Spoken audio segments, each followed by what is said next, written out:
계속해서 제3지대 이야기도 이어가 보겠습니다. 이 조국혁신당의 비례대표도 20명의 순번이 확정됐습니다. 자, 조국혁신당 비례대표 순번은 이 최선원 논술위원께서 정리를 좀 해주시겠습니까?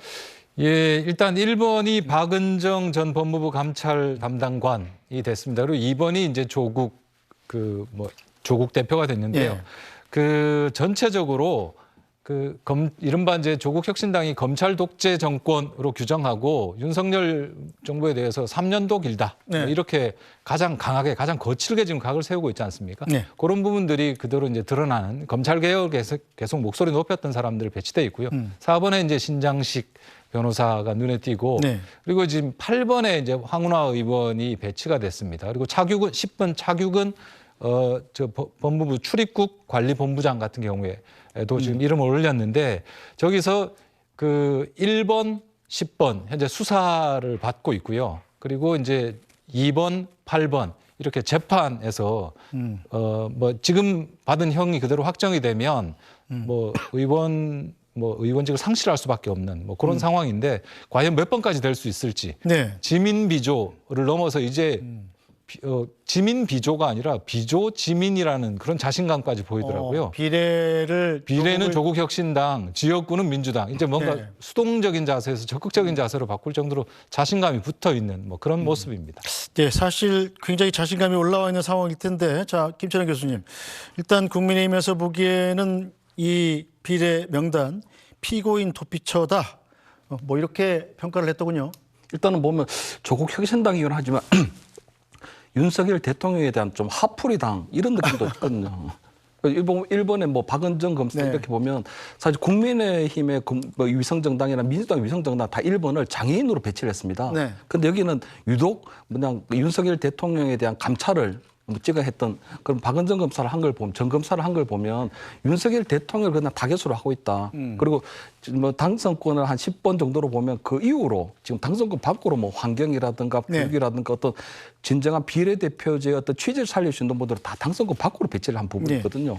그래서 아마 그런 부분들이 있을 것 같고 또 한편으로 볼 때는 그 황운하 의원 같은 경우에는 보면 본인이 어쨌든 울산시장 선거에 대해서 불법적으로 개입을 해서 지금 1심에서 3년이라는 실형을 받아놓은 상태거든요.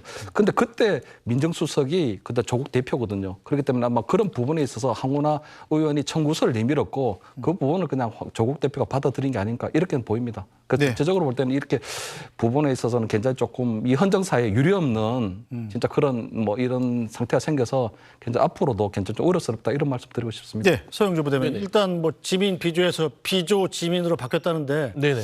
민주당 쪽에서는 어쨌든 비례대표 조국당을 찍기 위해서 나온 분들이 민주당을 지지해주면 이익일 것 같기도 하고 민주당이 만든 자체 위성정당의 지지율이 떨어지면 또 손해일 것 같기도 하고 좀 복잡한 계산일 것 같아요. 그렇죠. 복잡할 수밖에 없죠. 그런데 이제 우리가 보통 얘기하는 나쁘지 않다. 좋지는 않지만 나쁘지 않은 정도의 상황이긴 한데요. 이게 만약에 조국혁신당이 국민의힘 계열의 어떤 비례정당이 돼서 정말 이런 폭발적인 이런 지지도를 받는다면 민주당은 엄청난 위협이 되겠죠. 근데 조국혁신당은 선명합니다. 그냥 윤석열 정부는 검찰 독재를 통해서 권력을 사유했기 때문에 조국혁신당은 그거를 타파하고 조기종식시키겠다는 게 딱 한 가지거든요. 다른 거 없습니다. 물론 복지 얘기도 하긴 했지만 선명성 때문에 지금 말하자면은 뜻하지 않는 기대 이상의 여러 가지 지지를 받는데 지금 그 자신감이 최근에는 지역구까지 후보를 내겠다는 얘기로 제가 들었습니다. 그래서 그 정도로 하지만 중요한 건 이제 이 지지도가 언제까지 갈지 모르겠고요. 두 번째, 아까 말씀한 것 중에 윤석열 대통령 화풀이당이다. 범죄 회피당이다. 복수를 하기 위한 복수당이다. 이런 얘기를 하는데 참 그런 비판을 들을 만한 당이에요. 근데 그럼에도 불구하고 더 슬픈 현실이 뭔지 압니까? 왜 이렇게 윤석열 대통령이 화풀이하는 거에서 지지하는 국민들이 많죠?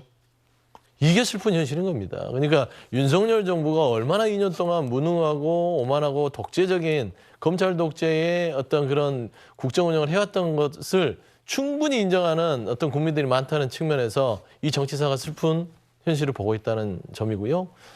저는 조국혁신당이 지금에 나오는 지지율보다는 현실에 뛰어들면 상당수는 좀 추첨할 것 같아요. 그래서 저는 개인적인 생각이지만 10번 안에 모두 다 입성하기는 힘들 것 같고요. 네. 조심스럽게 한 8번 정도 좀 추측을 해봅니다. 알겠습니다. 점괘가 얼마나 맞을지 이제 딱 22일 남았습니다.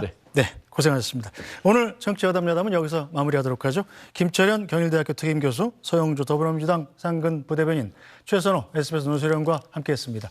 세 분 고생하셨습니다.